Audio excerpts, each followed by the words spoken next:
welcome to the stream, welcome to the channel. Tonight I'll be doing an hour of practice before getting into a daily race. So okay, hopefully some viewers will join in. Okay, one thing I wanted to try here was a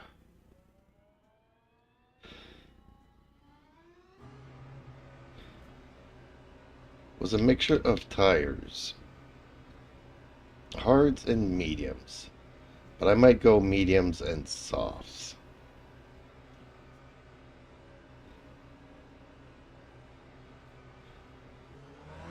Because it is going to be an hour and a half race. So I tried the gold race yesterday, which was an hour, and after 20 minutes these soft tires start degrading.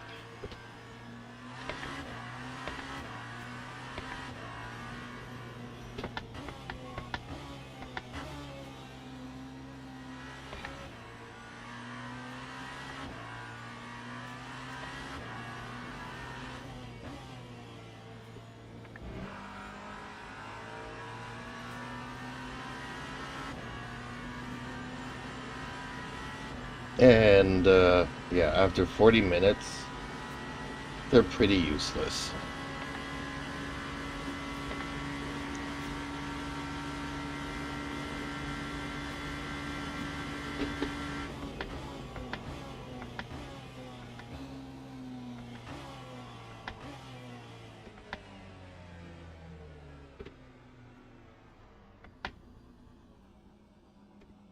Okay, let's head back to the garage because we do not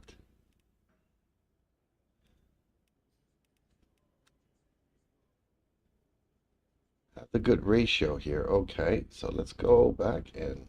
Mike Wolf BLN says, I joined at useless. I joined at useless? What does that mean? Okay, let's load this one up. Ah, Le Mans. Okay, so yeah, definitely this one, not the other one.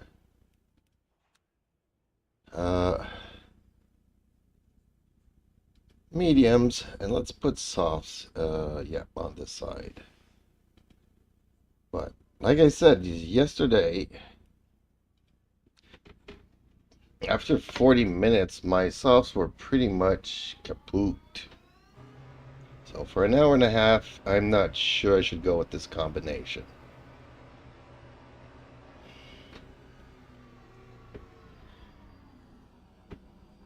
So why am I doing it?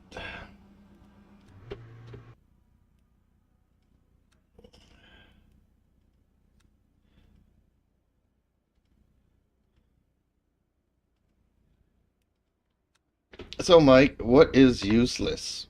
You join at useless. What does that even mean?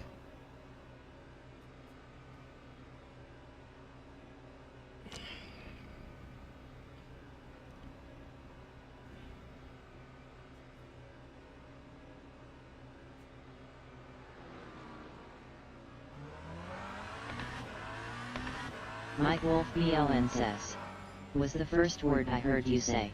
Oh, you join it useless. Oh yeah, okay, so the soft tires are useless.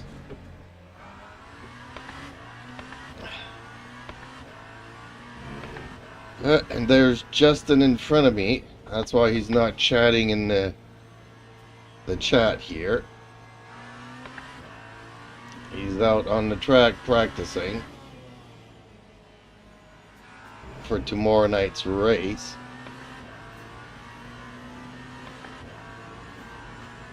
Mike Wolf BLN says, yet only barely good for quali.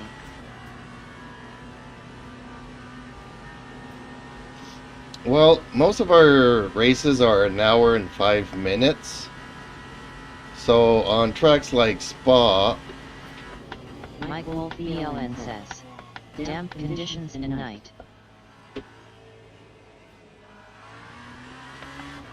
at Spa for an hour and 5 minutes, it's worth it. But here, for an hour and a half, not so much, because after 40 minutes,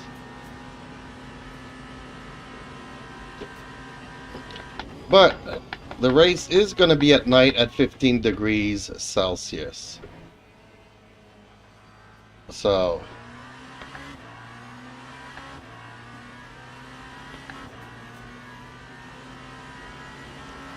or is it 12 degrees Celsius? So yeah, it's going to be a lot colder.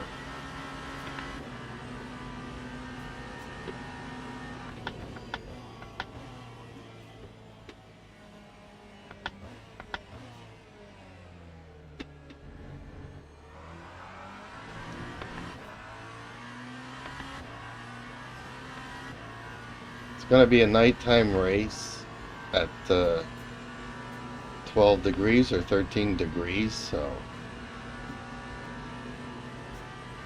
But still, by the time you get to an hour, soft tires will be chewed up.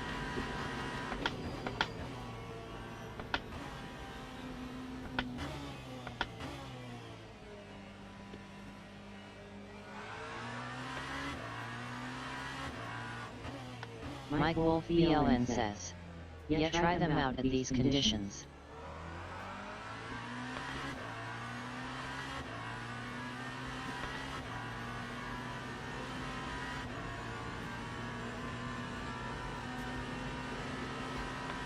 And they kind of feel funny, so no, I'm just gonna stick with my mix of medium and hards. Mike Wolf ELN says. If there is no time multiplier. Nope, no time multiplier, no fuel multiplier, no tire multiplier.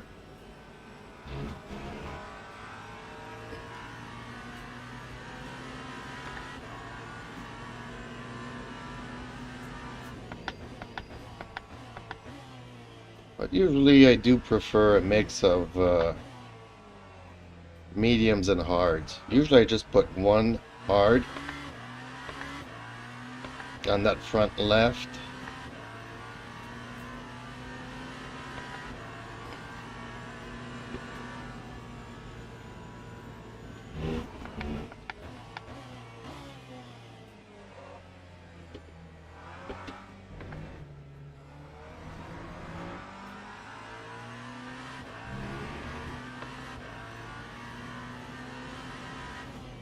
I'm never really fast, but... And especially this is not a good track not to be fast on, because there's a lot of straights. Long straights. Oh man, my lap won't count.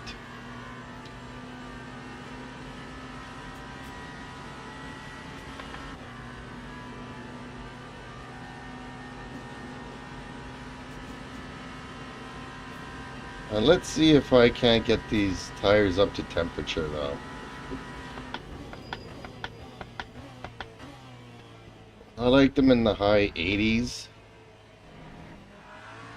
to low 90s.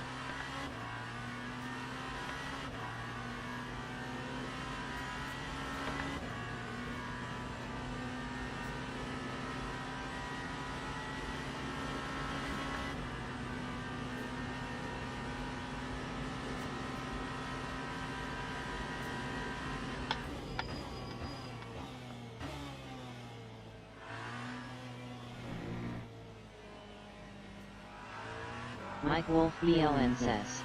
Battery deploy a little high still.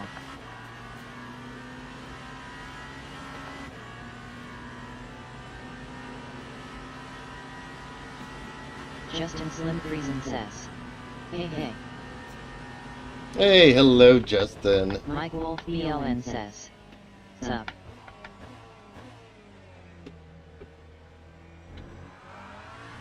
I'll practice here a bit before, I think it was at 9:15, the race for Fuji, where I kind of want to have another go at it, if I can.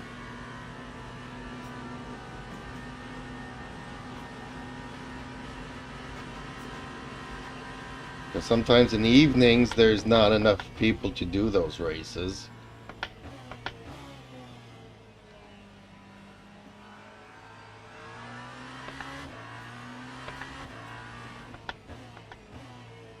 I also want to see if I can get these tires up to temperature.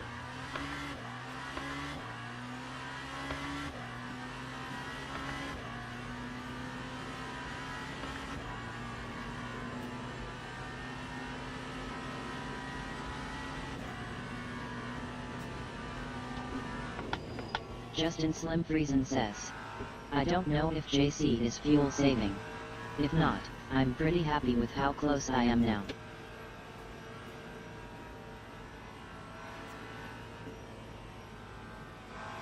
Yeah, that's the thing about fuel saving. I also want to save fuel, but am running low on battery here.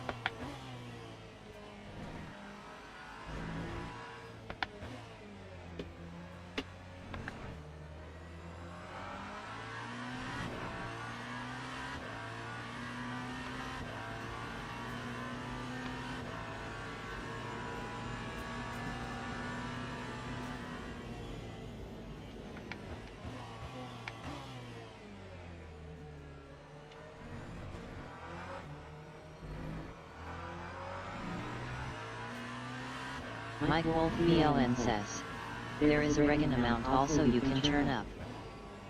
Oh, the Reagan is always maxed out. Justin Slim Friesen says, did you notice tire warmers are on? Yes, I U1 did. LOL. I obviously noticed. Which is a big help to just get on the track and do it, but...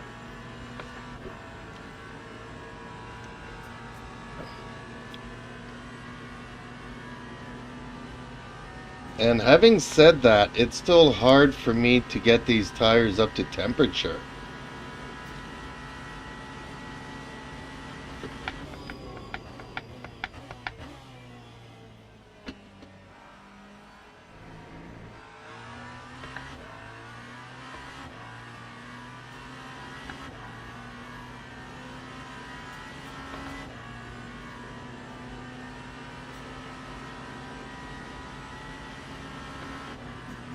Yeah, my brake regen is always maxed out.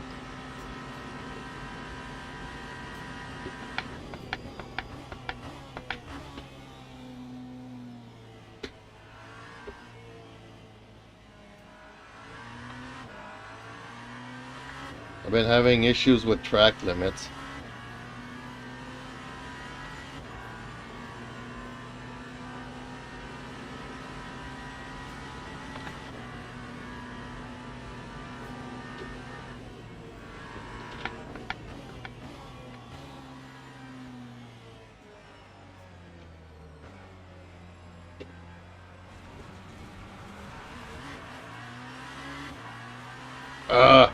I forgot about that.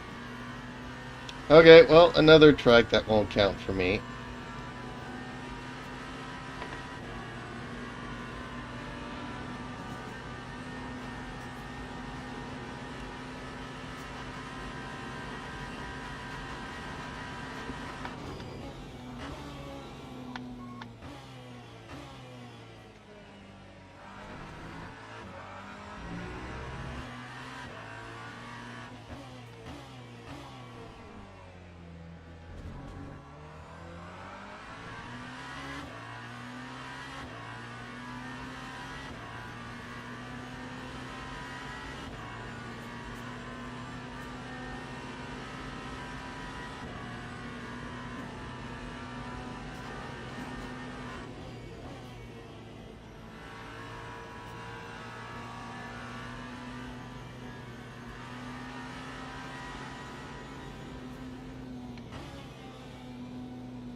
Yeah, that's the one thing.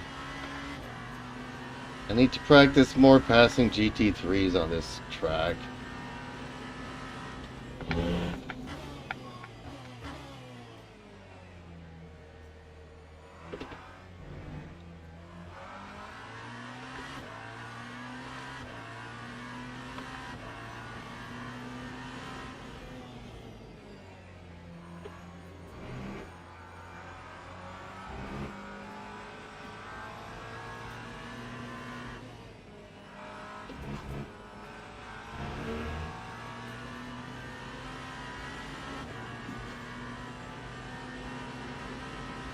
Slowly the tires are warming up.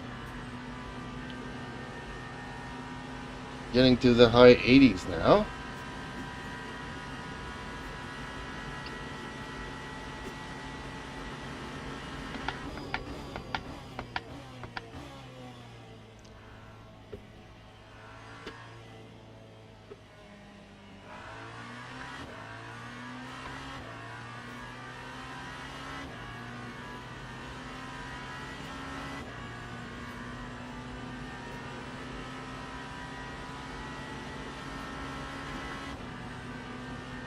But man, at race pace, from 50 instead of 75,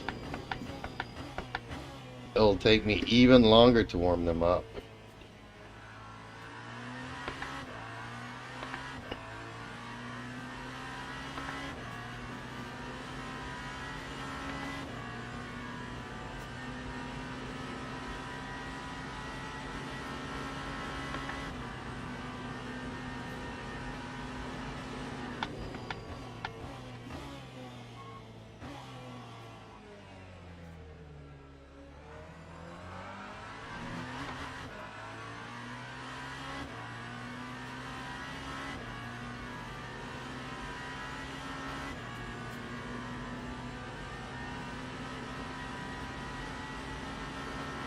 Yeah, I won't be able to save much fuel here, won't I?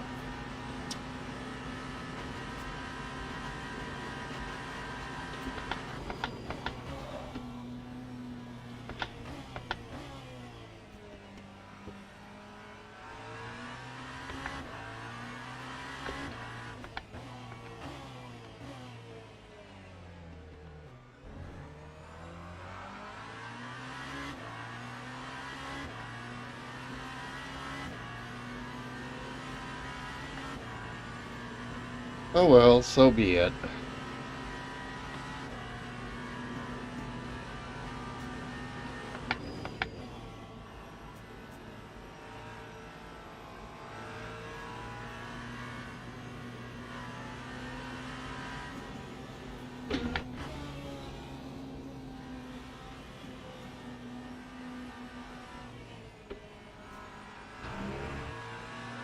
Rick, they'll get me mad.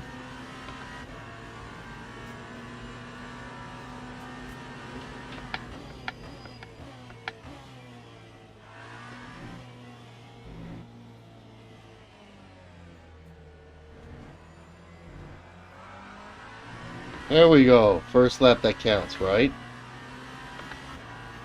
And I'm 10 seconds too slow on this track.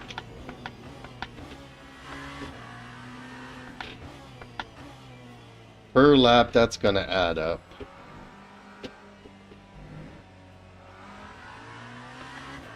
Actually, 12 seconds too slow.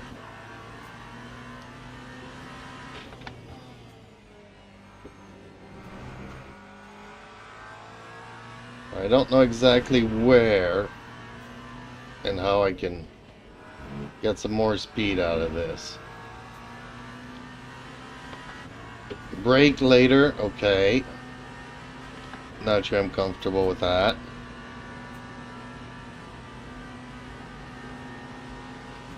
Have less downforce wing in the rear. Then I can't turn as well. And I lose the rear and I spin out. And it costs me 30 seconds a lap.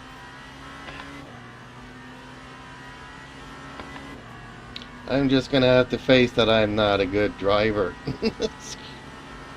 I'm not a bad one either, but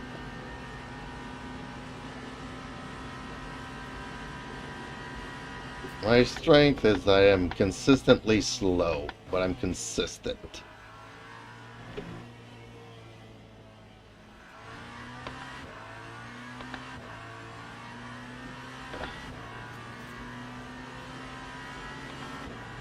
Whereas the others here will, you know. Mike Wolf BLN says, tracks like LMU, Monza, etc. with big straights are all about exits.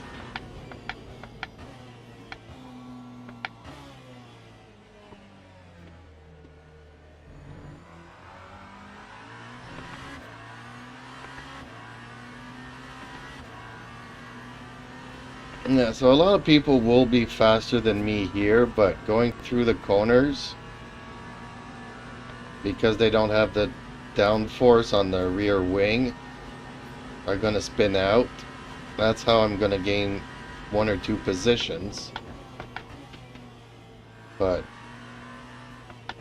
it's still not enough for me to be competitive.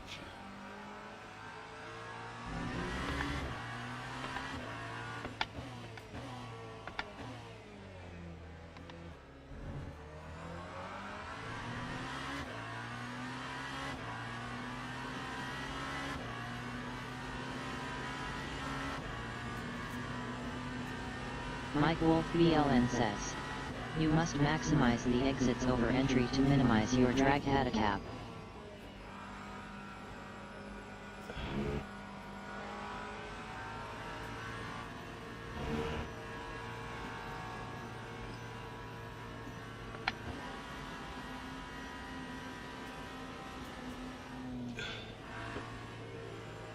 Well, I've maximized them as good as I can get them.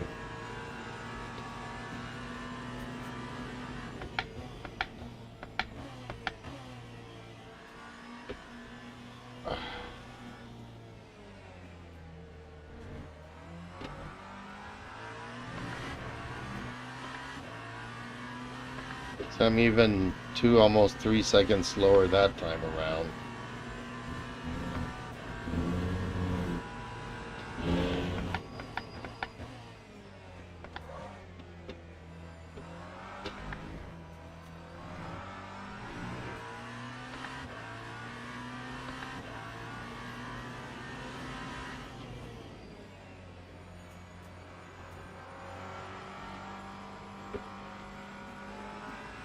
I give it a short tap here to be able to do this one.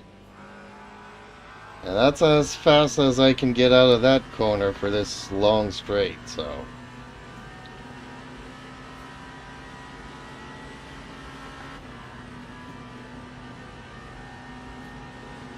And these chicanes are just bad for me.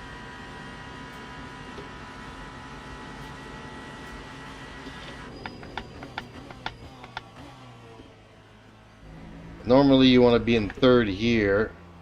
Oh. Which normally I'm just in second because I can't do that corner in third.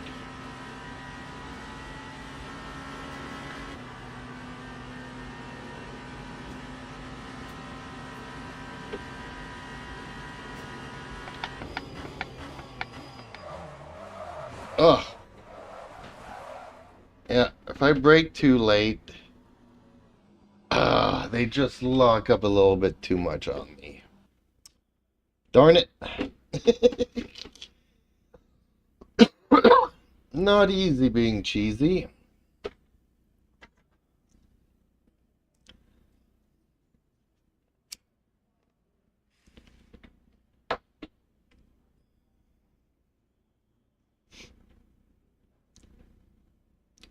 But heck, I'm still 20 seconds faster than the GT3s. So unless I spin out, I shouldn't have to deal with them in the rear. Mike Wolf BLN says, are you braking with left foot? Yes? Yes.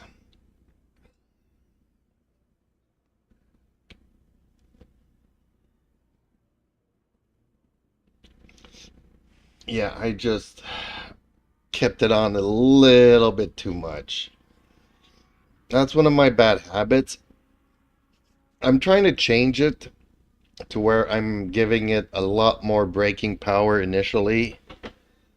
And then as I'm braking, I taper off the brakes. But if I see that I'm going to go through, then I keep... Mike Wolf BLN says. So please try what I said the other day. So what was it that you said the other day? Because it used to be that I would brake progressively, and that was not good. Now I'm giving it a big push initially, and I taper off. But if I see that I'm not going to make it, then I keep my foot on it, but then I keep my foot on it too much, and I lock up.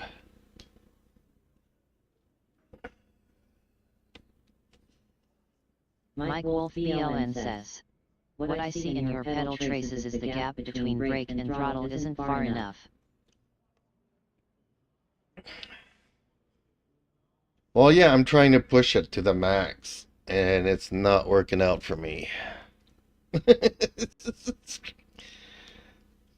I was trying to brake later and accelerate for as long as I can, and that's why I prefer just...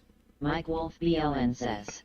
They are too close and you get what's called crossover, and that extends your braking distance.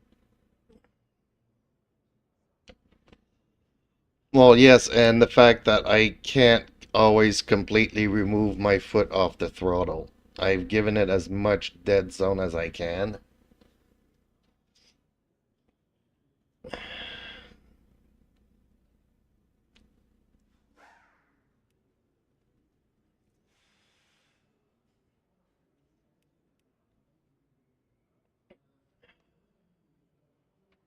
I just gotta live with my handicaps and accept it. But yeah, I prefer starting braking a lot earlier, being safe than sorry. Mike Wolf BLN says. Yes, so try lift a little before you brake, like 5 meters. Well, usually I start braking earlier just to avoid these issues. But that's where I'm losing a second Mike or... Wolf BLN says. It will really improve your braking. But because I brake so early, I'm losing a second every time I brake. So if there's 10 corners, I'm losing 10 seconds.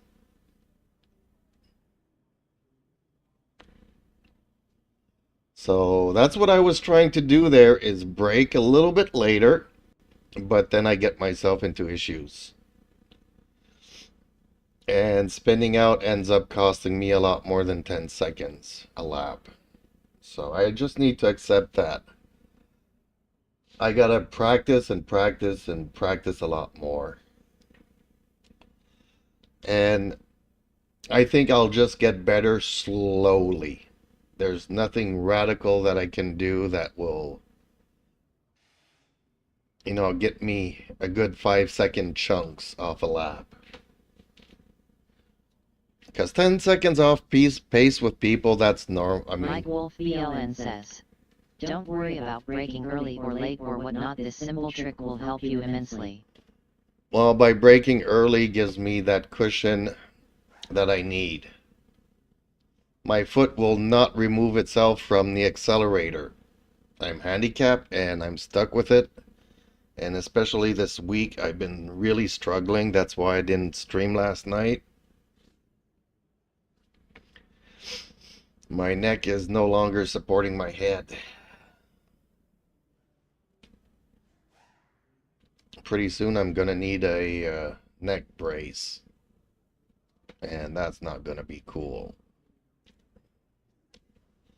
Because I can't move around in a neck brace.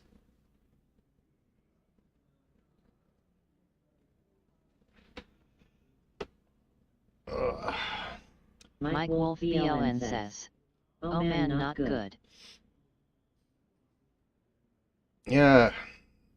This, I got herniated discs 2, 3, and 4. They're really bad.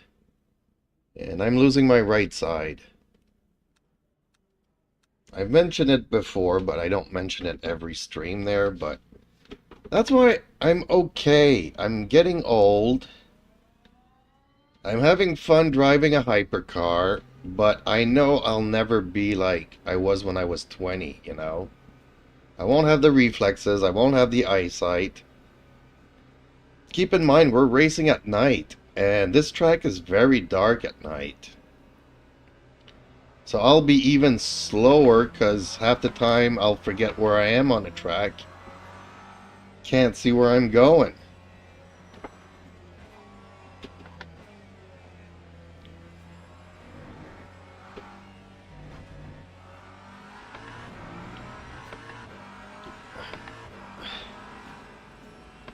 Unfortunately, it also means... Mike Wolf ELN says, I had a stroke in 2019/2020, so I can relate.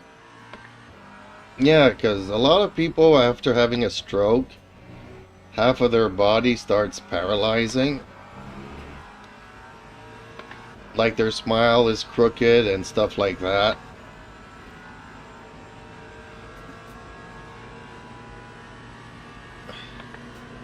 A lot of people avoid it, but it happens quite often.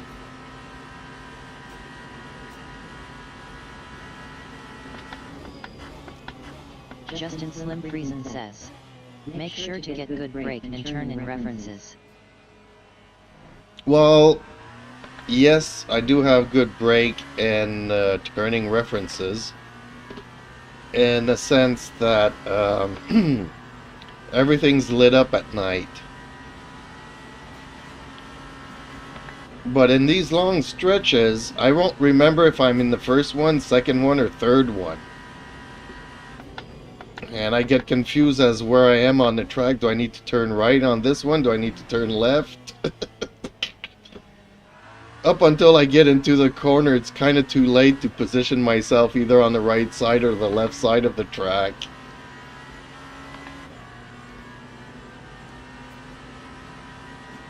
It's just that, you know, during an hour and a half race, my mind will wander off. Especially if I'm talking to my viewers, which is Mike.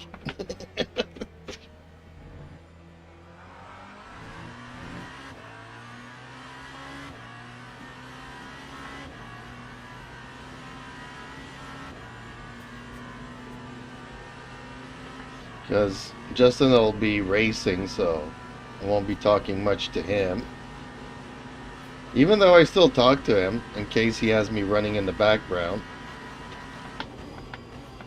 But normally he pays a lot of attention to his race.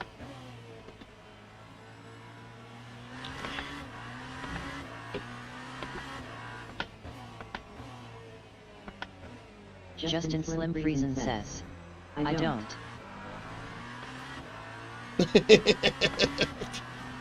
Okay, every time I come across you, I'm still talking at you. There was that one time I was like, sorry, didn't mean to. And I think that was last season. I don't remember what I did. But either I cannonballed into a corner or something.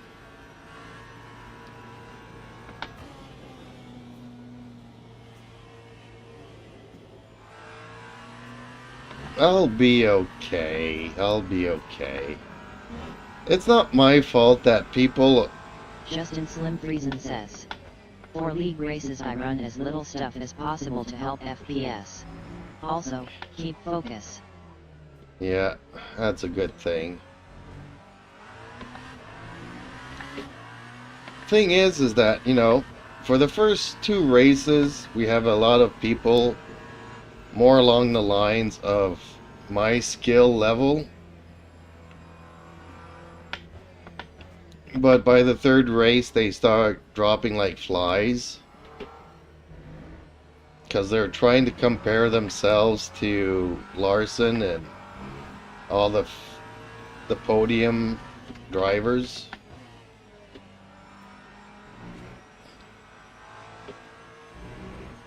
Unfortunately, you know, I'd like to beat them on the track, but I'm beating them in the championship because They just end up dropping off like flies.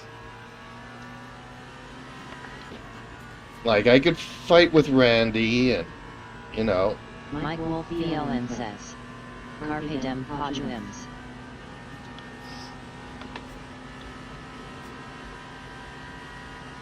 And that other dude, Ulvich, whatever his other name is.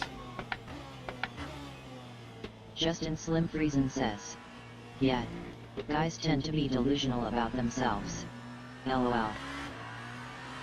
Yeah, but, you know, if they would stay in, we would have ourselves some, you know, not only a race in the top 3, but, you know, throughout the grid.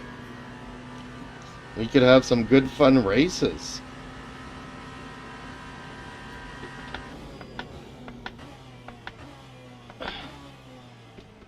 You know, even if it is for last place, a good fight is a good fight and a good race is a good race.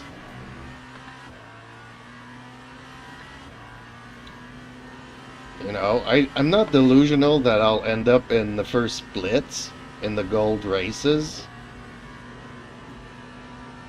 But I'm pretty okay in this. Justin Slim Friesen says, but their ego can't handle CL, JC, and the like. Exactly.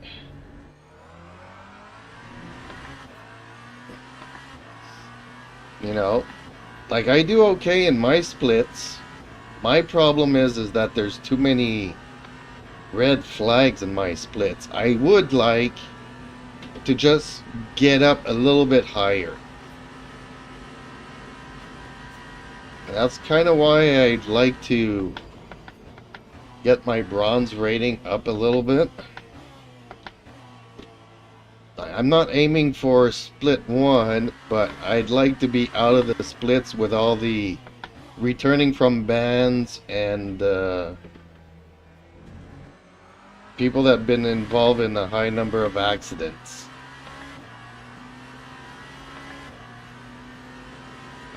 Mike Wolf BLN says, go.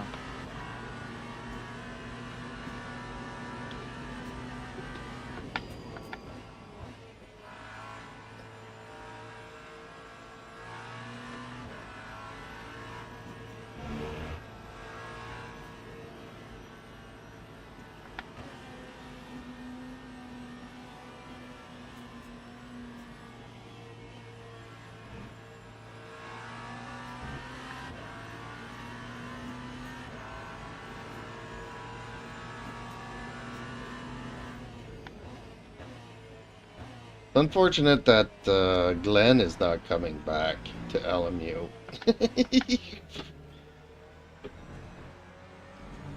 I had fun for the first half of the race on Silverstone with him. We were trading places, we were following one another. I'd pass him in one corner, he'd pass me in the other corner.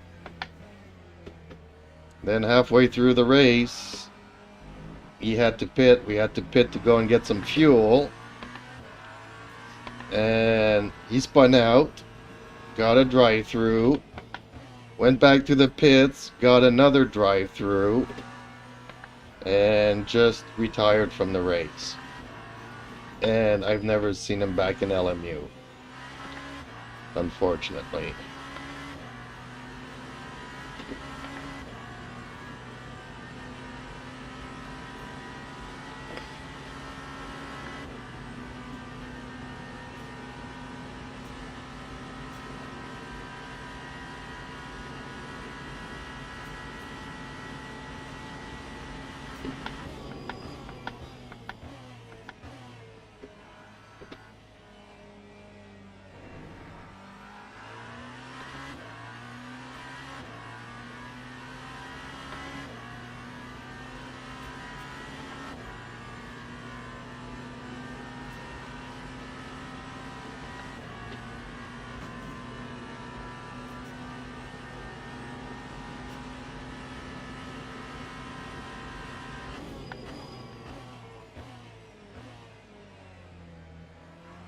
Sometimes I stop way too early.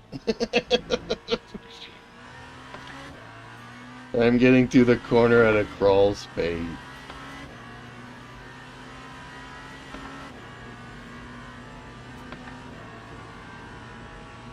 Oh, that's okay. Better safe than sorry. I might lose 2 seconds here, 2 seconds there, but it's not as bad as spinning out and losing 30 seconds. And possibly getting some damage to the car. I'm tired of driving with damage.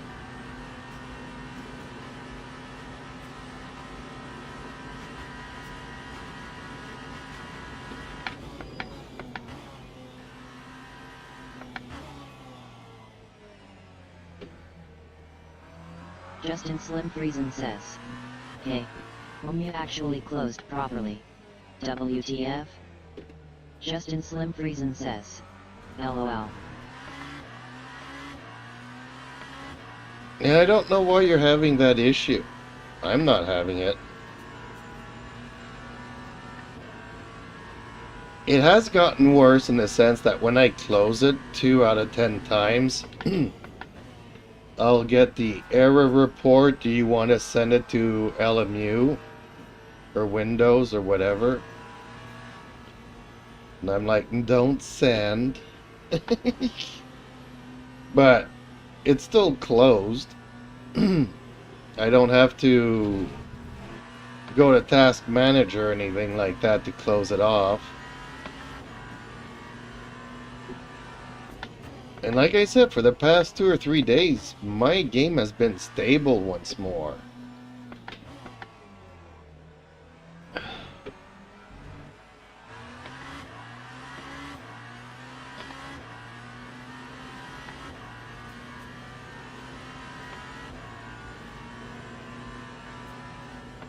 I mean, really, the only times I was really running into issues was when we had more than 35 cars on the grid, which is not often. But so far I've only been able to try it offline here at Le Mans. And I'm not getting the oscillation in my steering wheel or stuff like that.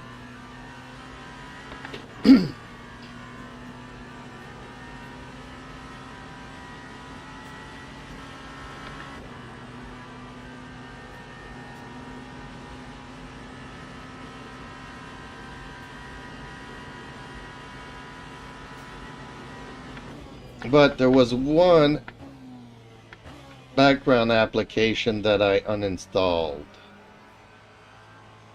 And I'm wondering if that could have also been one of the issues.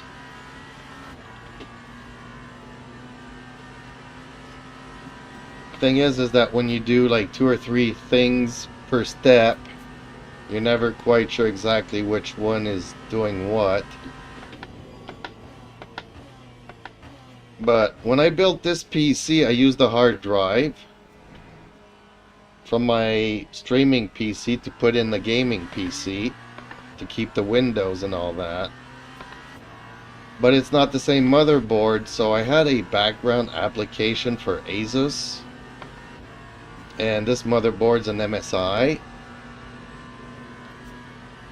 But I noticed that it was taking up like 10% of my CPU for some reason. Like, it's not doing anything, it's not your motherboard. Why is the application using like 10% of my CPU?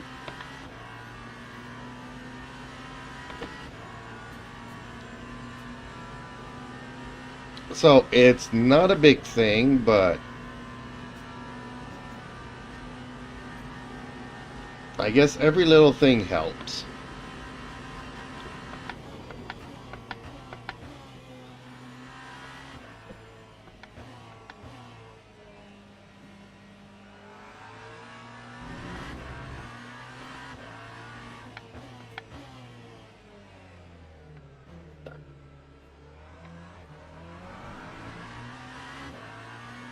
Yeah, well, there's not many people practicing hypercars, I see.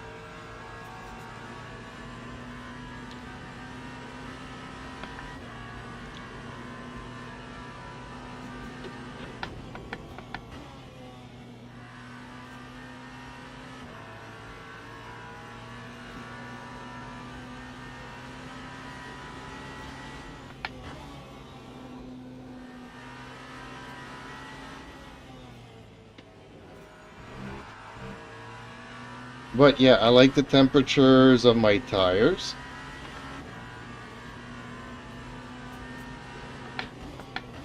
'83 on the rear, I wouldn't want them any colder than that. Can I close some ducking here?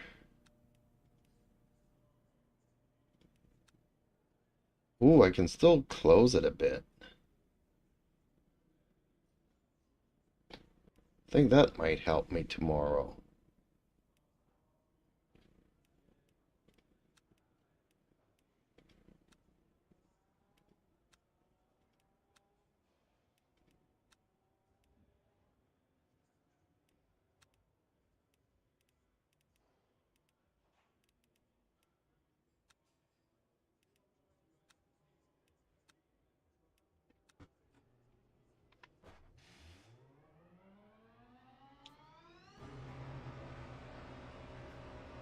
Yeah, the rears can definitely get warmer. And the front's a little bit too. I think on this track it's easier to bring down the temperature of your tires than trying to get it up. Especially when the race is going to be at 13 degrees.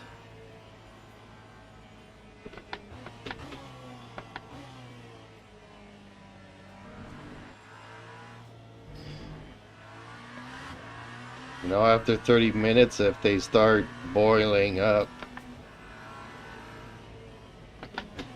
you can just start coasting a bit more and not using the brakes as much. And after half a track, Slim freezing says, and no sun.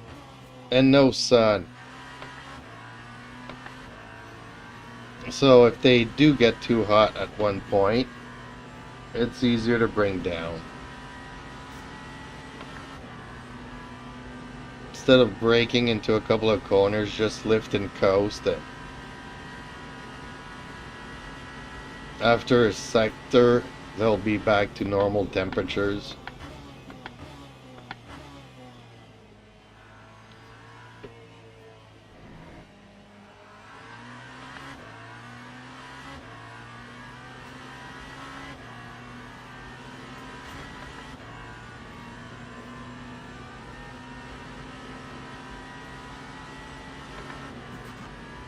See, sometimes I forget on which stretch of the track I'm on, even when it's not dark.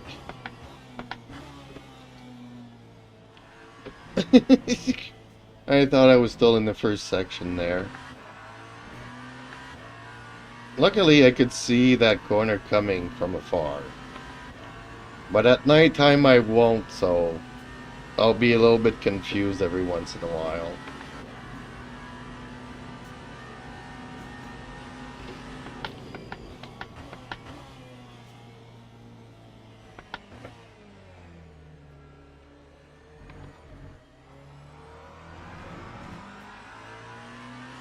Justin Slim Friesen says, so do I, Jeeps.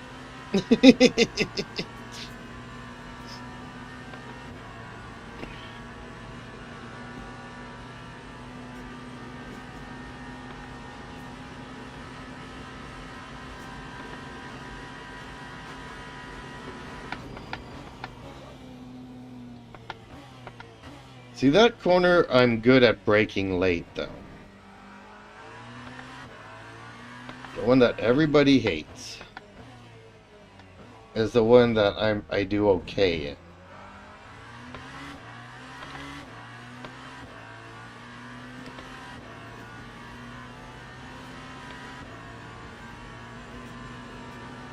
And I think I've taken down a lot of rear downforce though. I might regret that. seem to remember taking it down like 4 notches.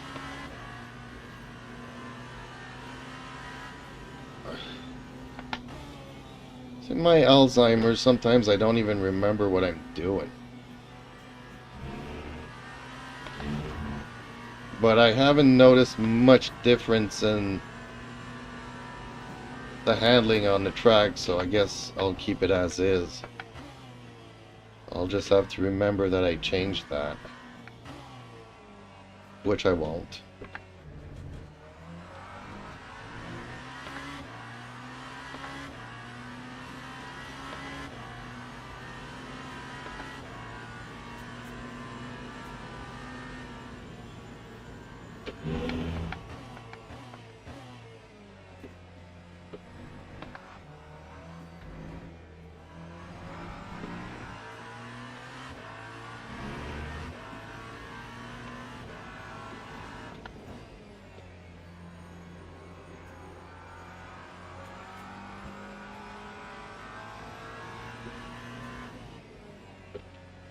Well, this week we saw how Larson plays.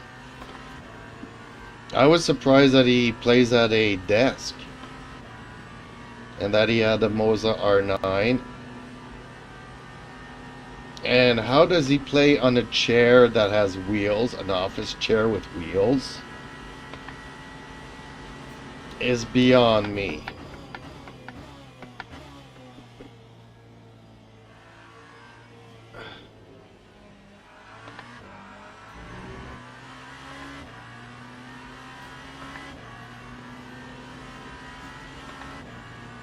Like, I see a lot of people doing reviews of cockpit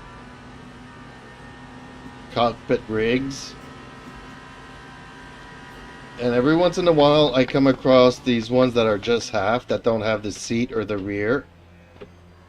It's just a plate for the steering wheel and pedals that people use to put under their work desks. And every time they're like, well, you gotta find a way to keep your chair in place, because when you go to brake, the seat tends to move backwards.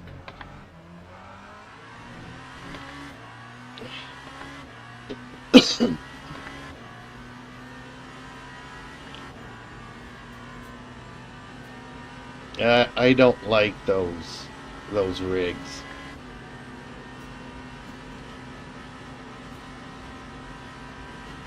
It's like the play seat that I don't like. Sure, you can fold it up and put it underneath your bed, but it's still a lawn chair. It's not really a cockpit thing.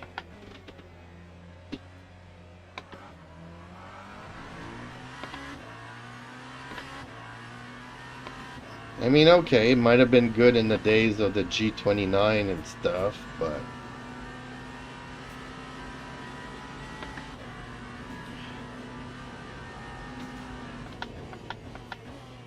long time ago, somebody bought me one and says, yeah, you'll be comfortable in that.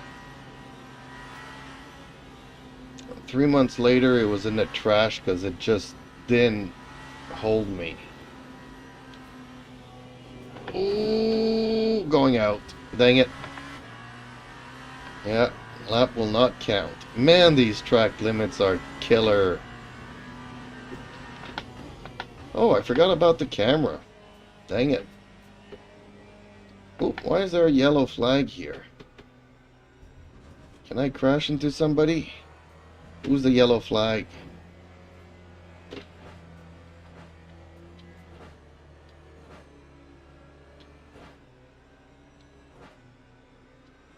Why am I not breaking my axles?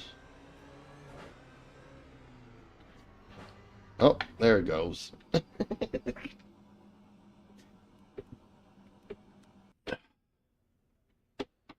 Okay, well, since the camera's already off, time for a smoke screen.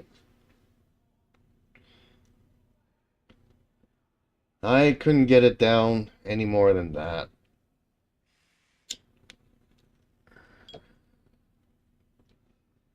I mean, as my fuel goes down, I might get it, to 340, 339 if I'm lucky.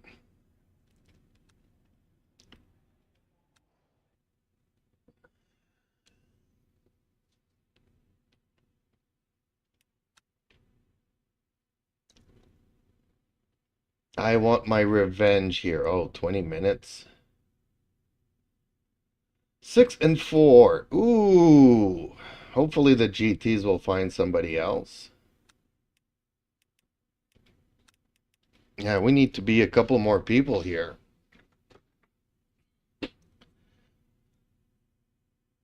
See, we had 4 splits this afternoon and we're having trouble finding enough people for 1 split.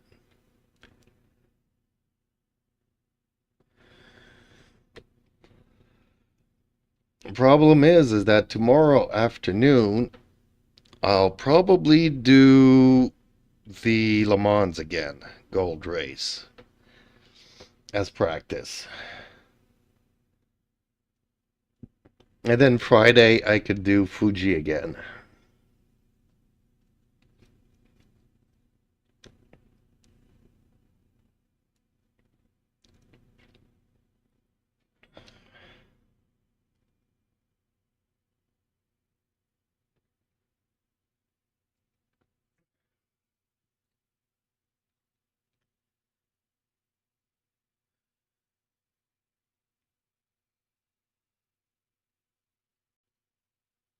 Yeah, I don't think I should do this race.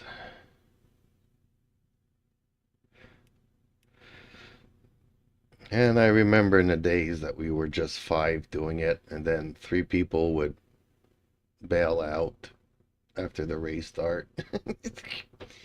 Made it easy to finish on the podium. Anything going on in the hosted races?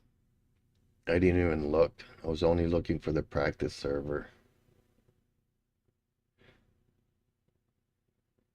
Man, 15-minute race, really? I'm pretty sure 30 minutes costs just as much as an hour.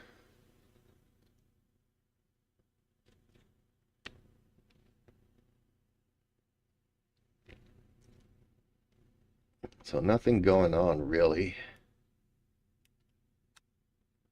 Yeah. LMU are not helping each themselves out with all these bugs after the 1.3 release.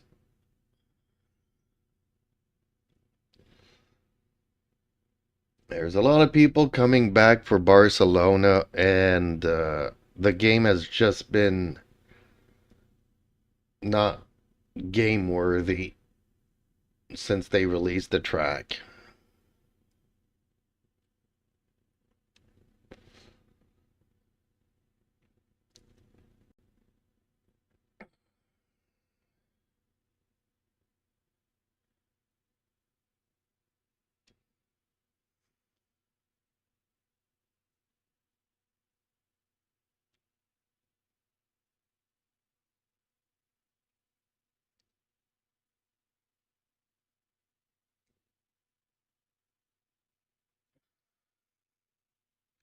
And I'm starting to enjoy the car on the track again.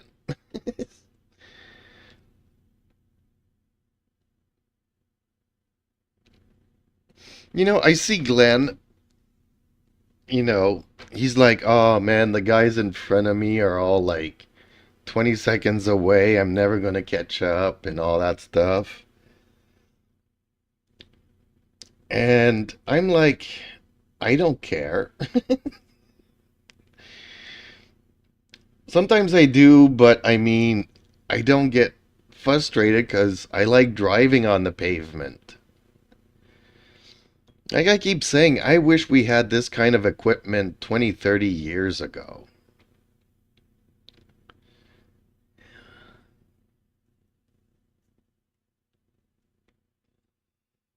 I don't care if we go back to the graphics that we had 20 or 30 years ago. But if the pavement could feel this good when we were driving, it would have been awesome.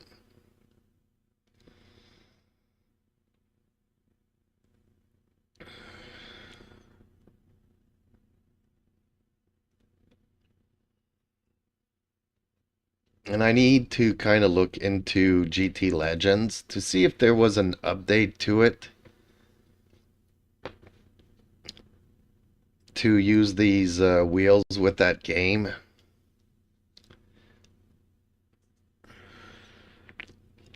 If there's any force feedback telemetry. Was there any force feedback telemetry in R Factor 1? Justin Slim Friesen says. He takes it pretty personal, yes. Yeah, he takes it very personally. And it's like, man, yes, okay, it's a bummer, but I just like driving on the pavement. I like the way things feel.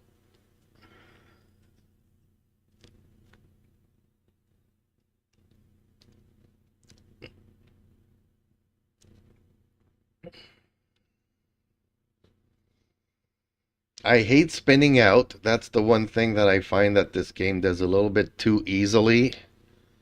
Is that there's like not enough drifting and too much just spinning out.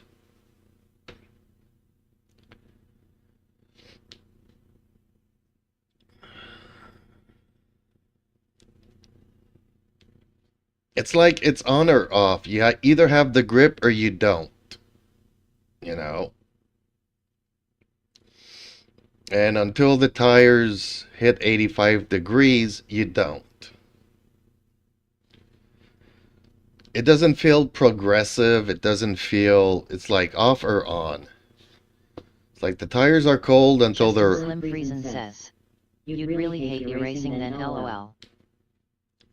Why is that? Tell me why.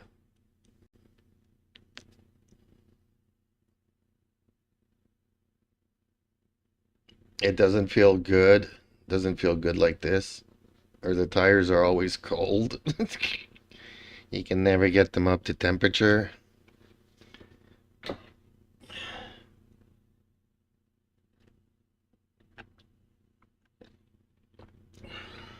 Justin Slim Friesen says.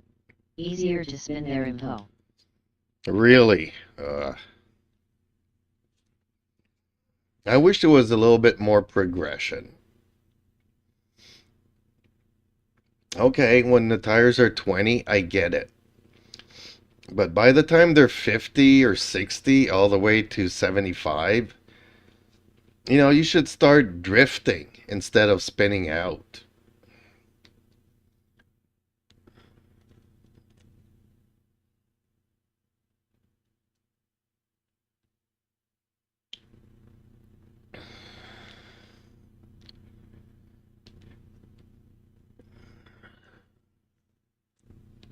It's like sometimes these games try to be too realistic and not enough game. Justin Slim Friesen says. But, Immo, you can at least feel the rear going in iRacing. Well, that's the one thing I was wondering here. Because you have an R12, right? And I have an R3. And sometimes I see people, the reviewers say, well, with a higher force feedback wheelbase, you can feel it earlier and be able to catch it easier. Is that true?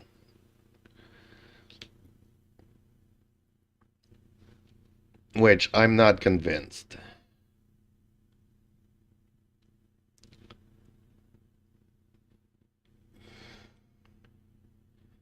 Man, this thing doesn't seem to be going up here at all.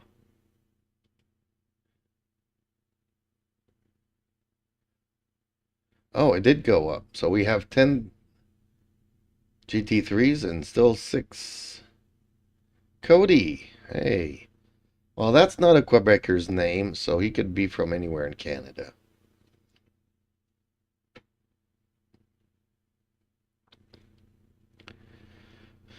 It also means that we lost a guy from the Dominican Republic. I remember that first flag there.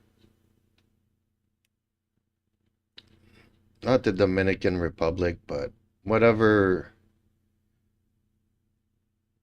that other territory that the states have that I keep forgetting.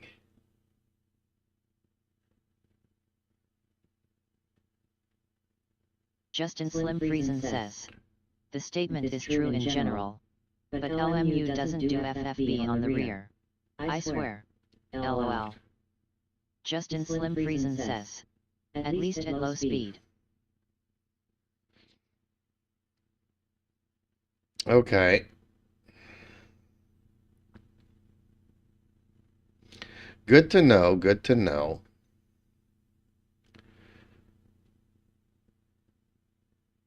You know, because sometimes, you know, for that reason, I would be considering upgrading from an R3, you know,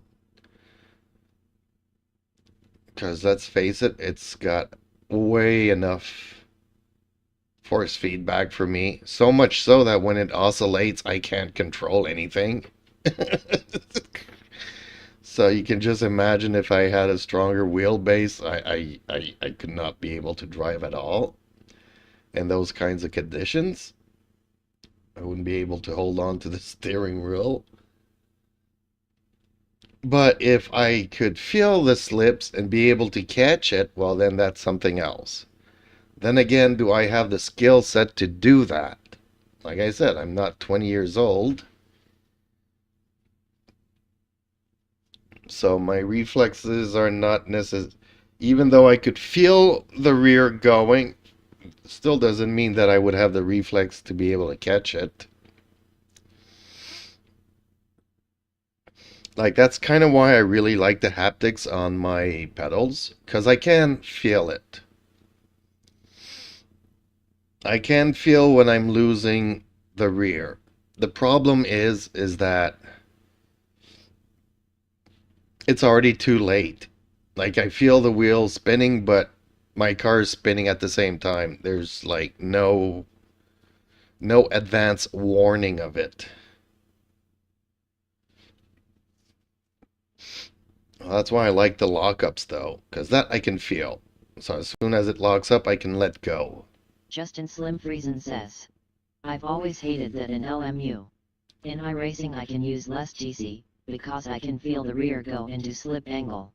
But in iRacing the window is very narrow. So just a tad too much and it's spinning. Justin Slim Friesen says, but you can feel it happen at least. Okay. I just wish that, you know, there'd be a little bit more drift when your tires are starting to get up to temperature.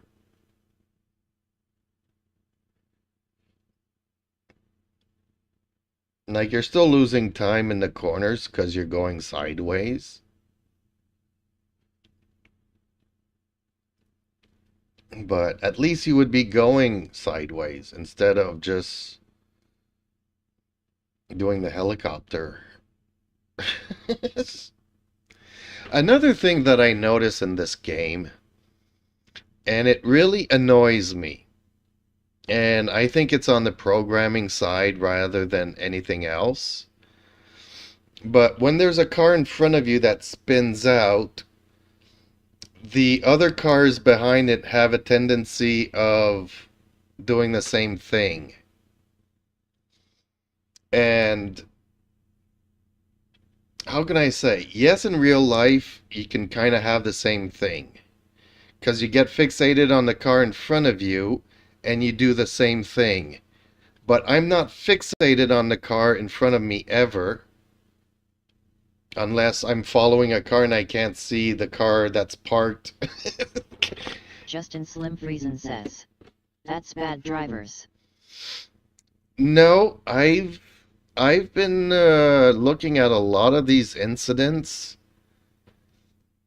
and I tend to find that 1, 2, and 3 cars will start drifting all at the same time. Like the first one goes, the second one follows, and the third one follows. And I feel that that is like programming. that there's an issue that when the first card starts spinning out, the coding is affecting the cars that are following it. Justin Slim Friesen says, not in higher splits. You sure? Because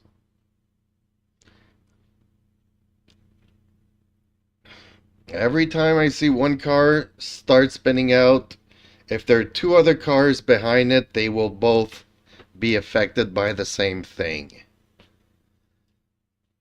And I'm starting to point the finger at coding, that whatever is affecting the first car, there's some netcode chaos created that's affecting the two cars that are following it. Justin Slim Friesen says, how often do you see it in JC's stream? Almost never. To be honest, I've stopped watching GC's streams. Just 'cause, you know.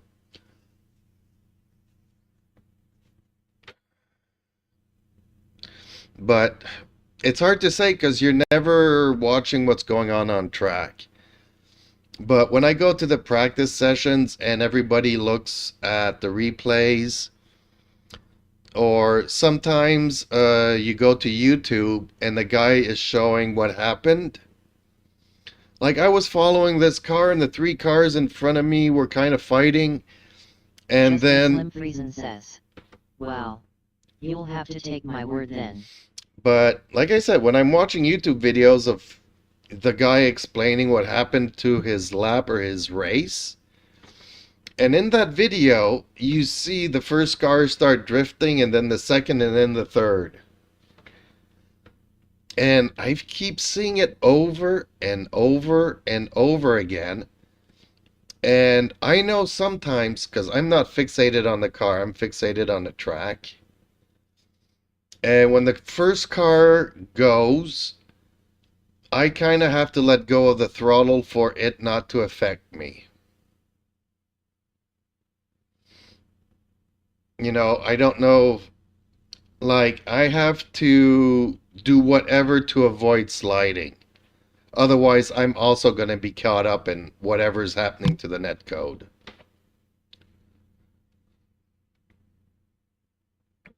Like, I drive regularly, I drive like always, I do my thing as, you know, muscle memory. But if the first car in front of me starts sliding, somehow that starts affecting my car's behavior, which is weird. And yes, there is a part that it happens when you see one car. Justin Slim Friesen says, you are aware of dirty air, yes? To a certain point. So you're saying that the car that starts spinning out creates a vacuum that will pull on the car that is following it?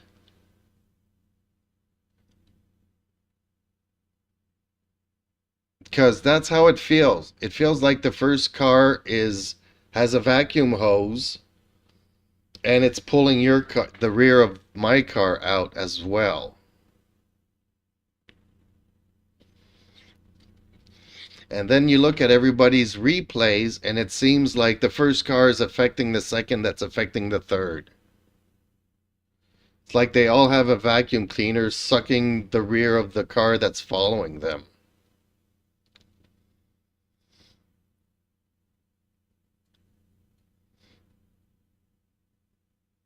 And it's weird because this is not the first car game that I've played online. But it's the only one that I see this happening so much.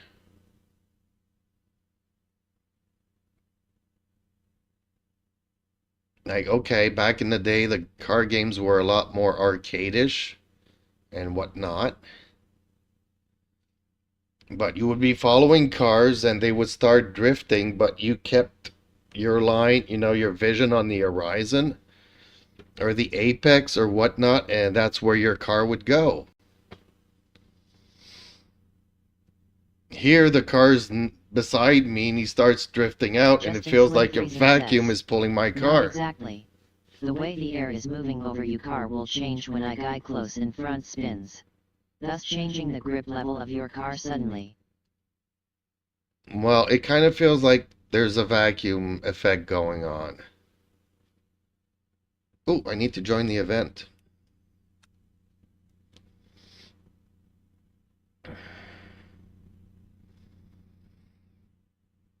So either I need to change my approach to whatever I was doing there, or I need to let go of the throttle, or I definitely cannot touch the brakes because that's exactly what's going to create me spinning out like the car in front of me.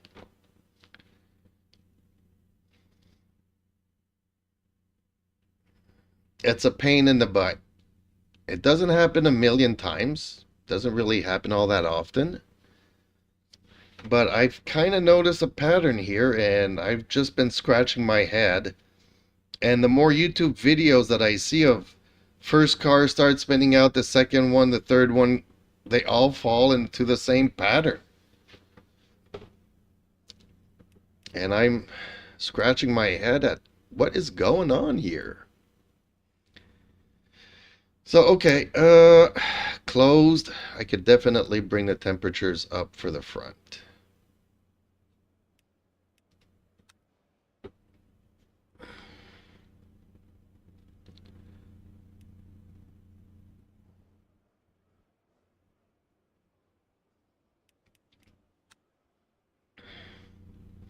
Because I wasn't happy with the tire temperatures in my race this afternoon. Even the motor map could come down a bit.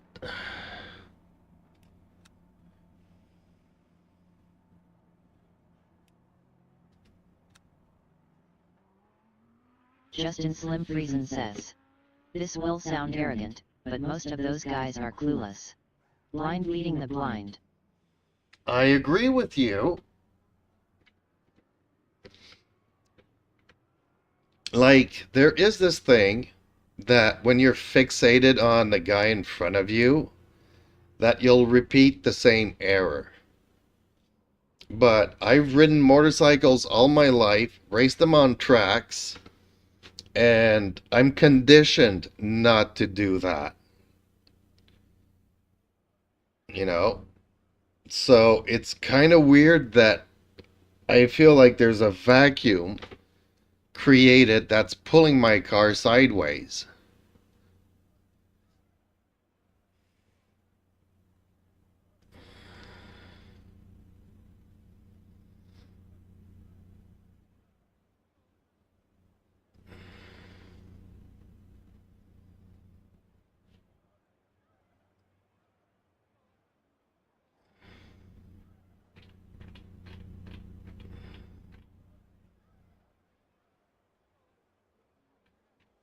You know, it's like being able to tie your shoelaces blindfolded. You've done it all your life, and then all of a sudden your shoelaces are not tied.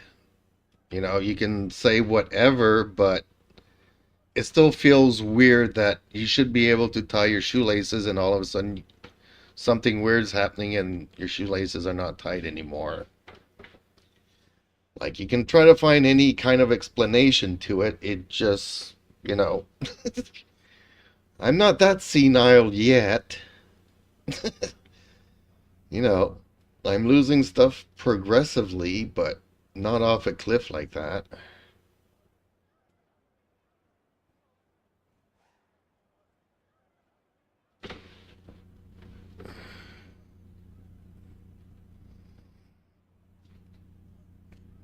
But I've been seeing it more and more and more in videos lately. Justin Slim Friesen says, like I said, dirty air. Yeah, well, that's the first thing that, you know, you started saying that, and I'm like, okay, well, if it's creating a vacuum effect, okay, but then it also goes to whatever is happening to the first car is also affecting the second and third car. You know, it's a pain in the butt. Like, you've taken that corner a million times, you know, you brake at the same brake zone, you're got the TC on like you normally do. You're gently throttling up, and for some reason, your car decides to do exactly what the car in front of you is doing out of the blue. It's like very infuriating. How am I supposed to deal with that? But touching the brakes Justin is... Slim Friesen says, well, yeah. Now you know, so drive accordingly. Well, unfortunately, it's kind of hard. Justin Slim Friesen says, be ready for it.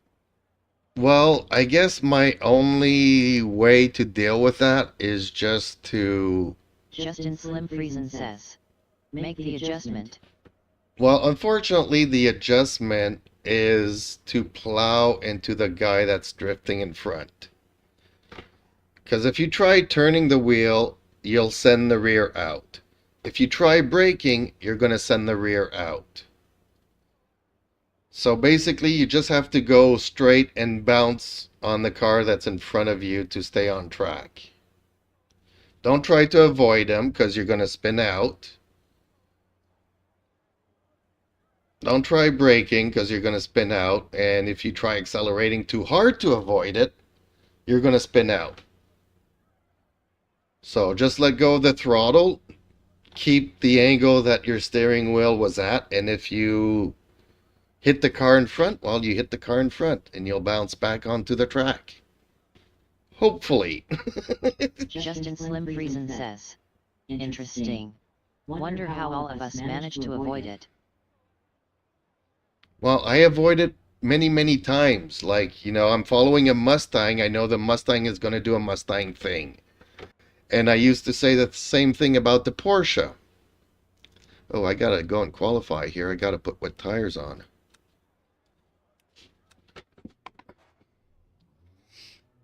But I'm looking at these videos of 2 or 3 cars following each other, and the first one starts drifting, then the second one, then the third one. And I've had that happen to me a couple of times too, that whenever the car in front of me starts drifting, I feel like there's a vacuum pulling on my car to do the same thing. And sometimes every time I try to avoid it is when I get caught up in it. If I don't do nothing, then I avoid it. I don't know if that makes any sense.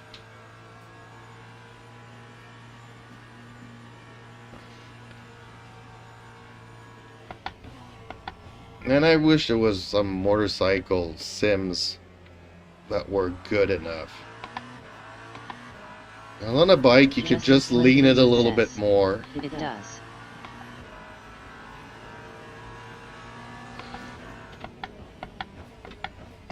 I'm not gonna make it. Yeah, I'm still on cold tires, even though they're wet. It'll be better for the second lap.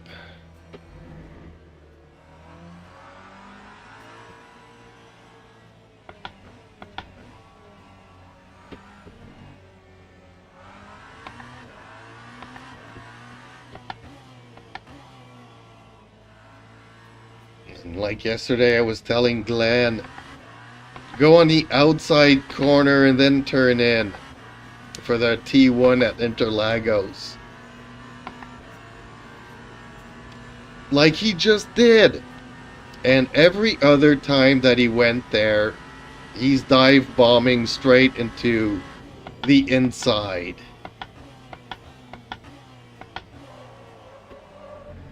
And at some point I just closed my eyes and didn't want to watch it no more and fell asleep.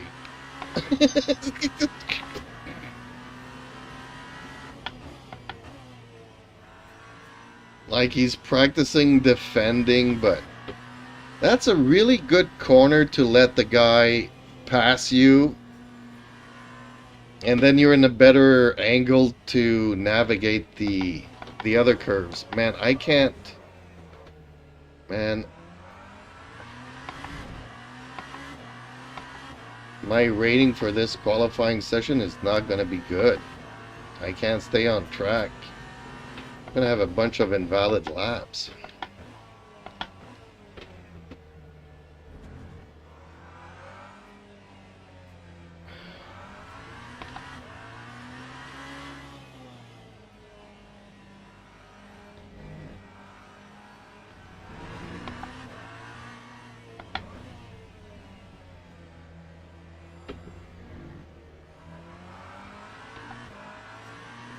Like, it took me a long time to figure this one out. I gotta go all the way out here and then turn in for a better exit of that corner.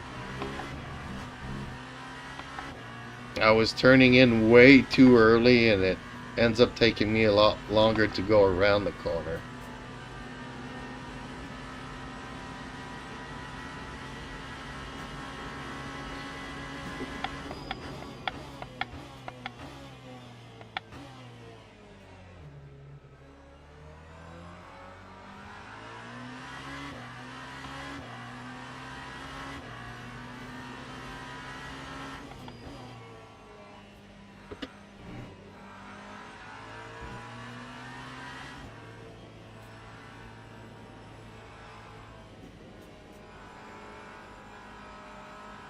Rick, don't be doing that.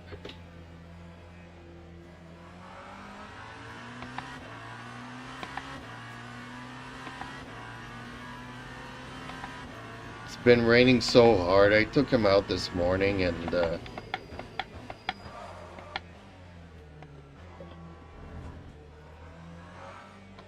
this cat doesn't care about the rain. He is soaking wet. He does not care for. He doesn't. The rain and the snow doesn't bother this cat.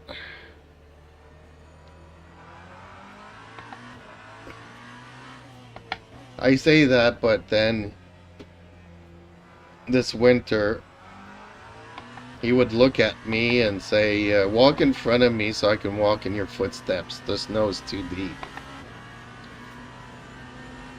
Ooh! Man, we're already finished. We're already finished.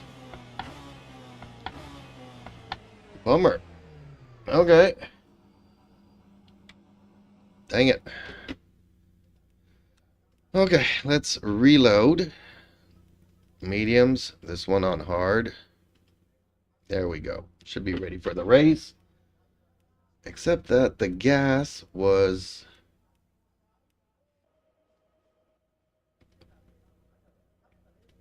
I think I needed to get down to 30 laps.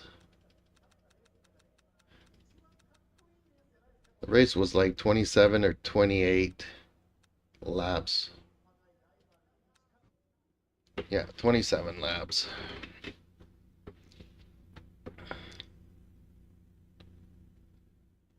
Full push, whole race, no pits, or none. Dang, there's 16 hypercars here. Dang it.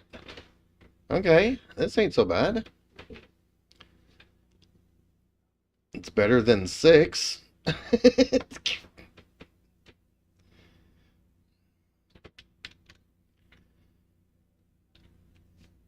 Okay, hopefully I have a better race than this afternoon. That one parked car on the track really peeved me off.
Man, I hate cold tires.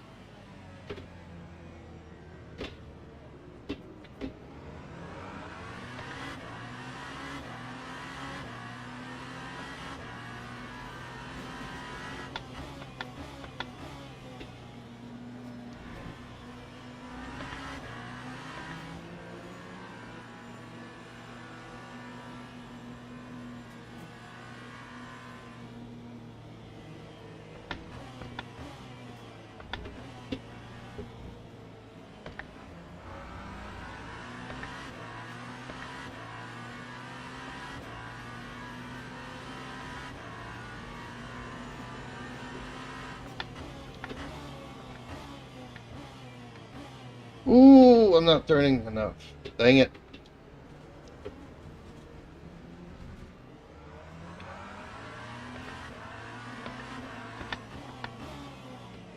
Ugh, that was my bad.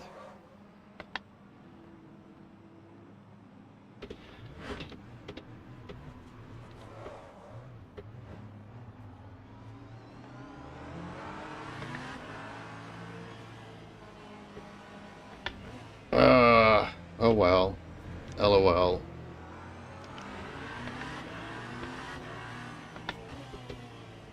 God, I hate cold tires.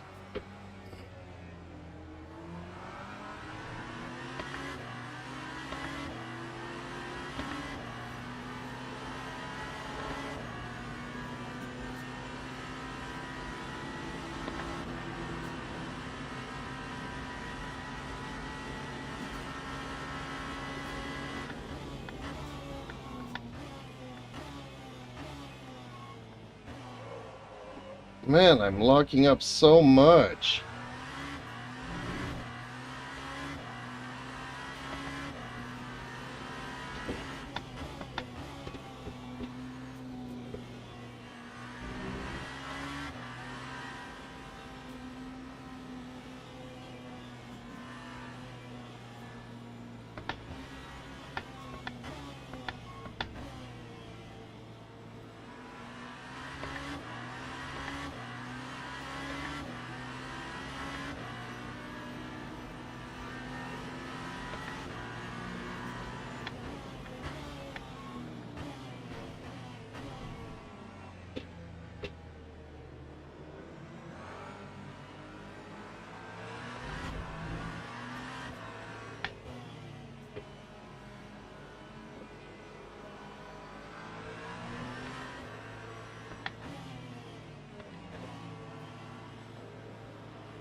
Oh, okay.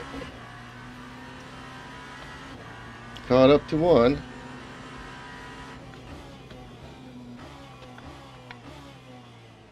And my car is not braking for some reason here.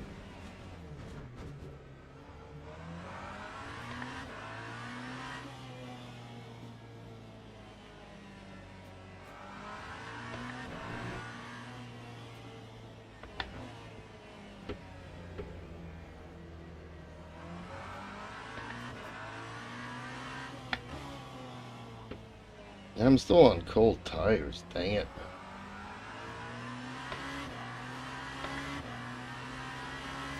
Okay, so I should be able to catch up to these three at least.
And I can't brake my car for this corner. Why is that? Am I not letting go of the throttle enough?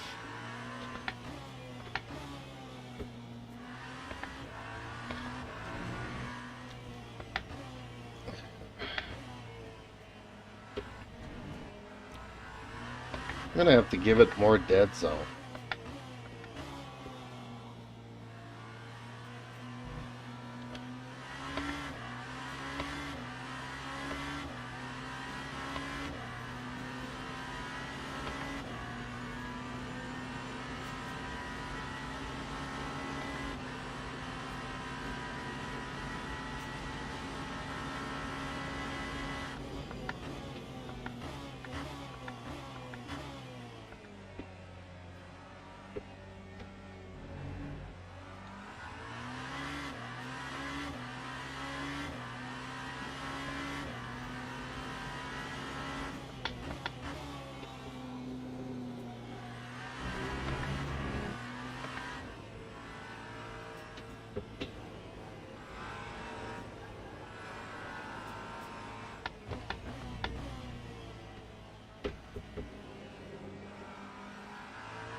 I feel like I'm not letting go of the throttle enough here. Can't feel my foot though.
Why am I constantly seeing a yellow but no cars?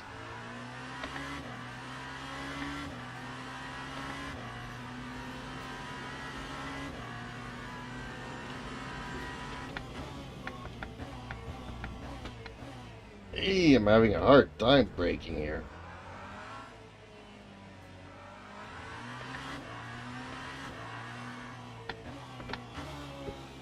Oh, he almost lost it.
See, that time I was able to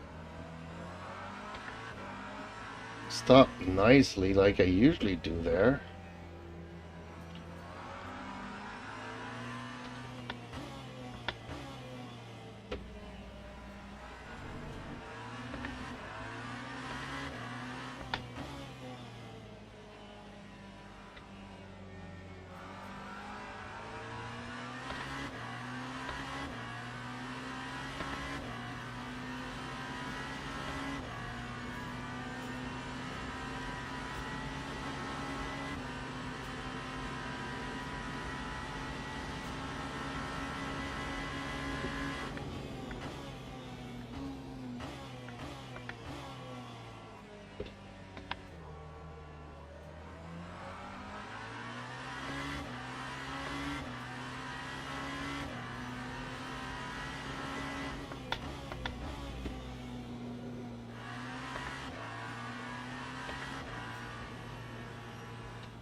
Well, at least this is fun.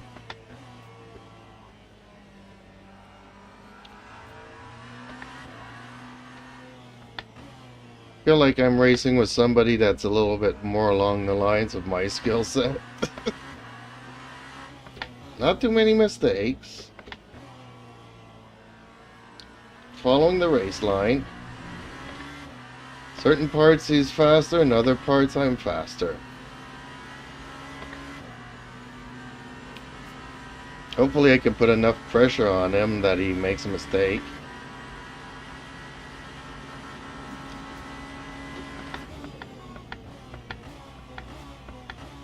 Without causing one for me.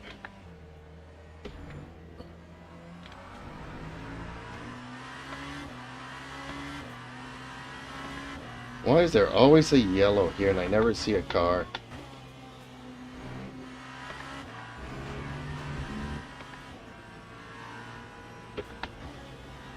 Oh, I see one all the way over there, okay.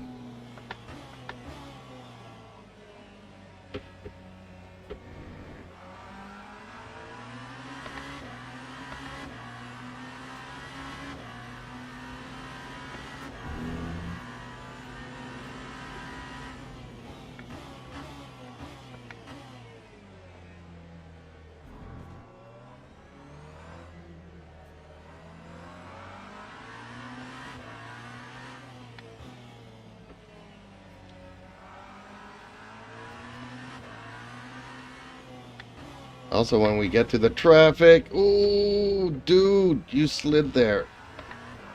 Okay. Ooh, you went sideways there a bit.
Man, I was so worried about this yellow here.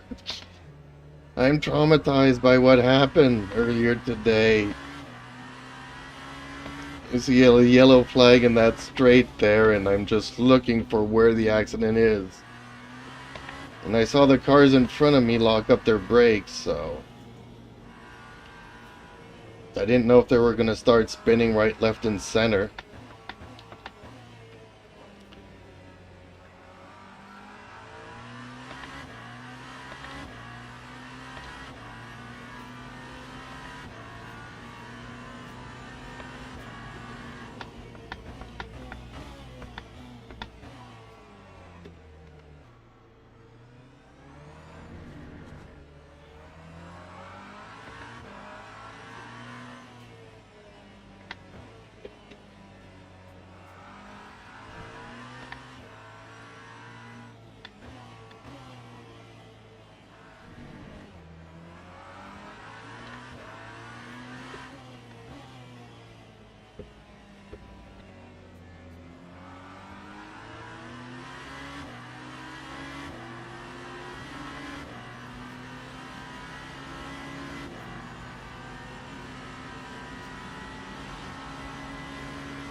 Okay, so the leaders already catch up to me.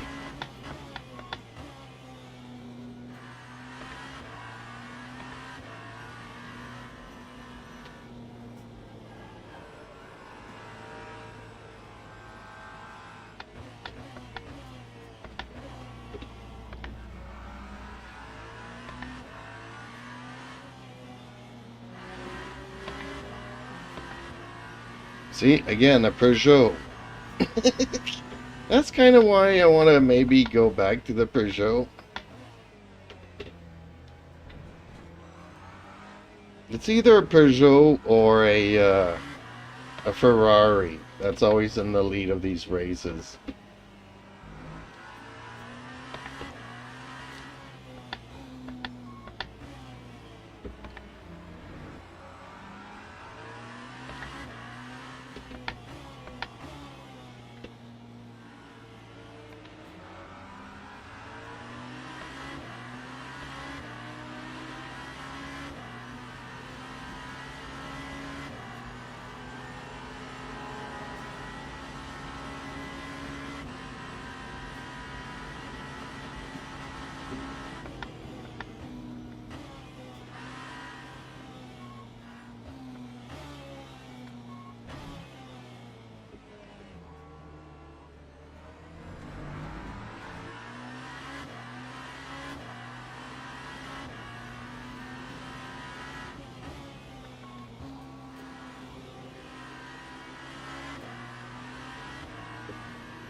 And a Peugeot in second place as well.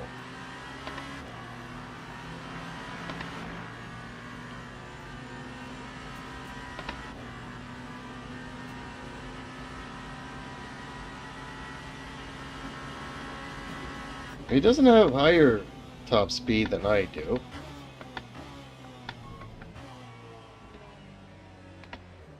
For that part there.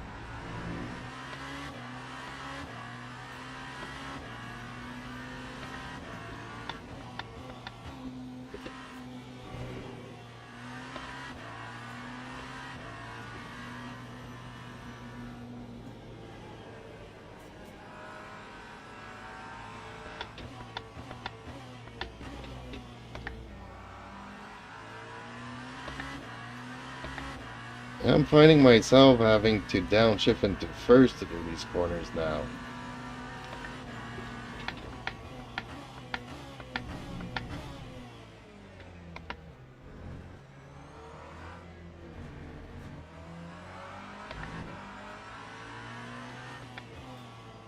The moment I could do this one in third, I gotta go to second.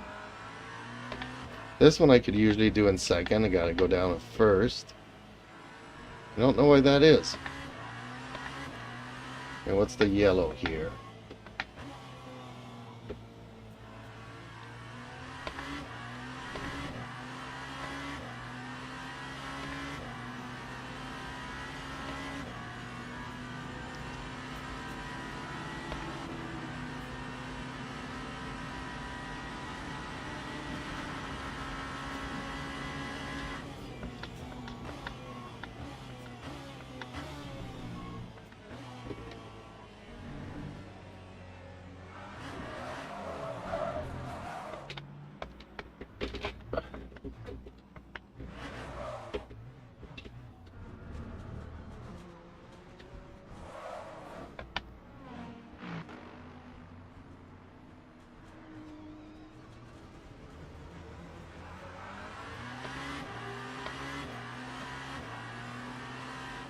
Oh, bloody hell.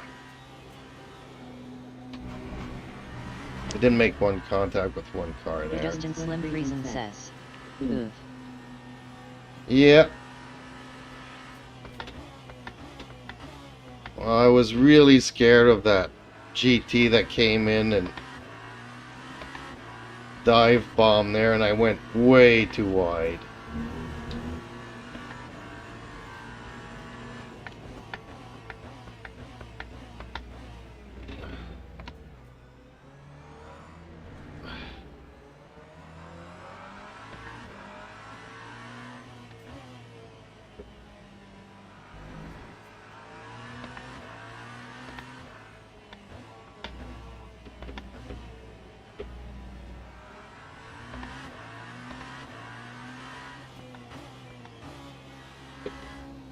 Nice to see you're awake. I thought you and Mike fall asleep because this race is so boring.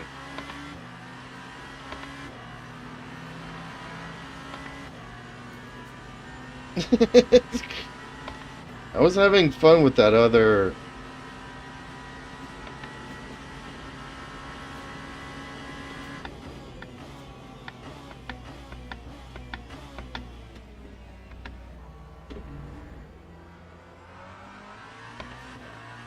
that other Genesis there for a while, but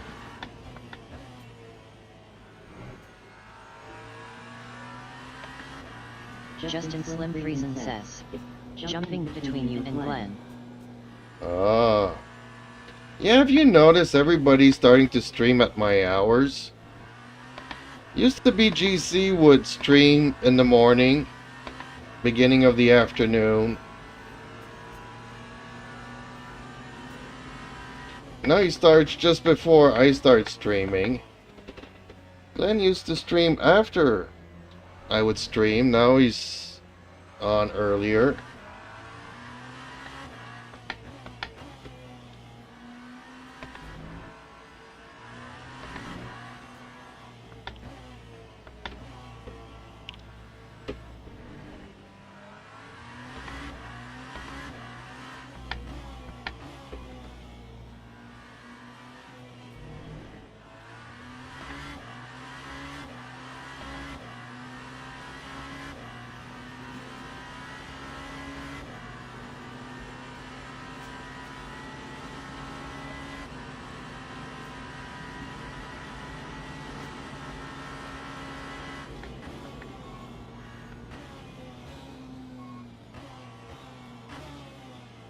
Dang it.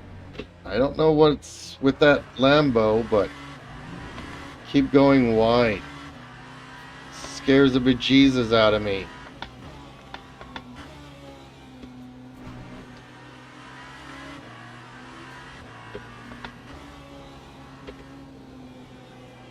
Ooh, too much grass. Dang it.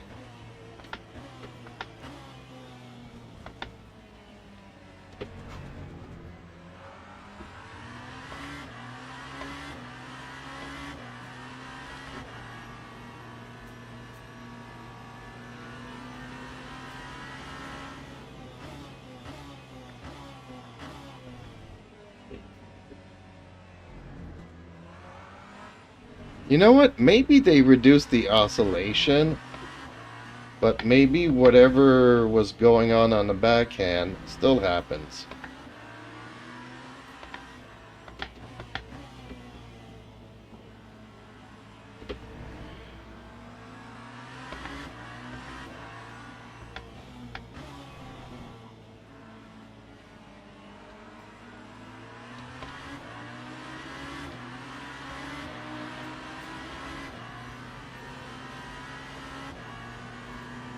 Oh, there's the Genesis again. Are we gonna have a fight for the last 10 minutes?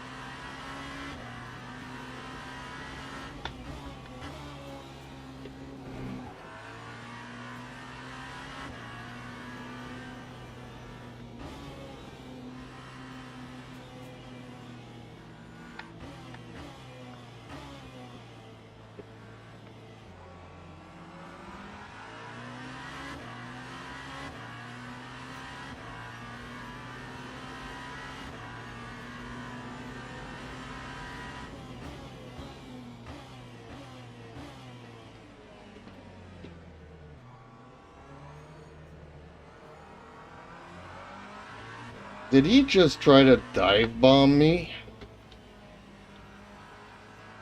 Dang.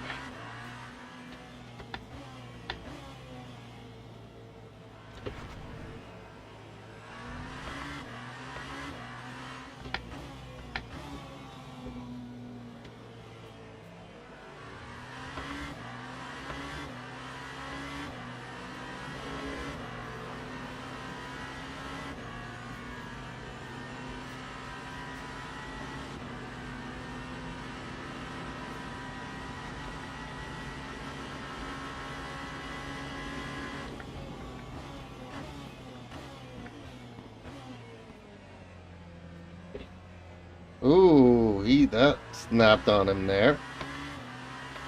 I like the colors though. That also looked like a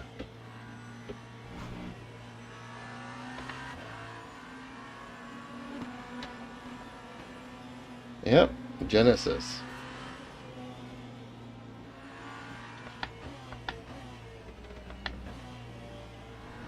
Who are these two fighting? I was gonna give you space there, but not gonna use it.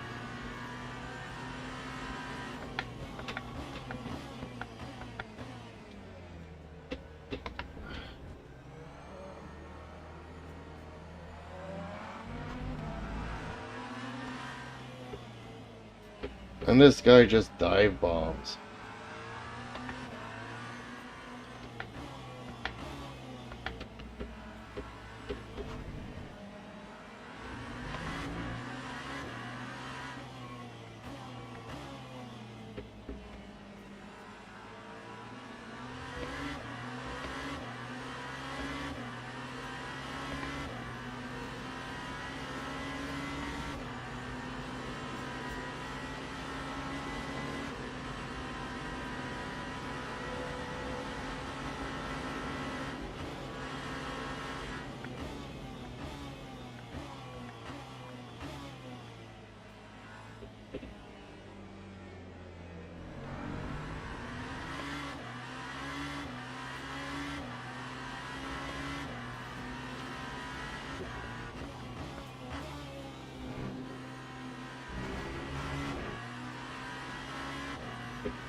Dang it.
Put enough pressure on him and he'll lose it.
2 more laps to go.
Okay, so 2 more laps to go apparently. 25 and 26.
Oh, actually bumped him.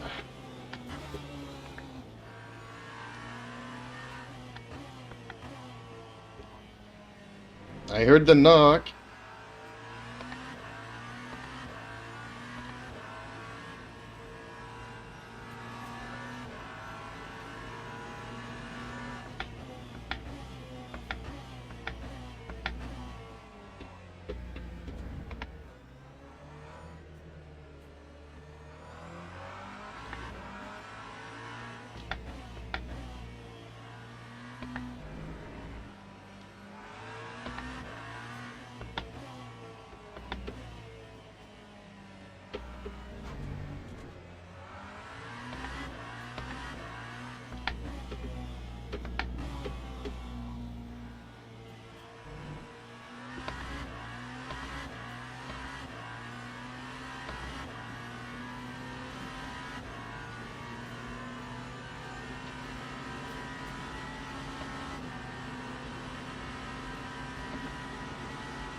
Oh, well.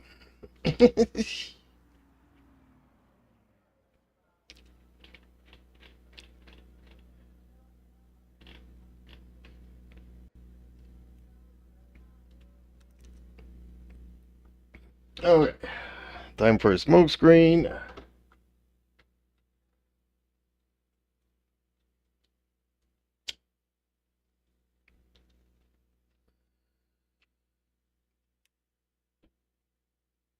Well, I gained a little bit of ranking.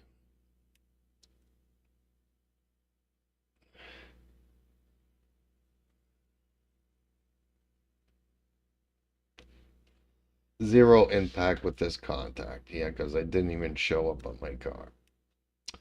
Okay, well, folks, that's it. But that's all. Hope you've enjoyed it. Time for me to call it a night and bring my furries out to the water park.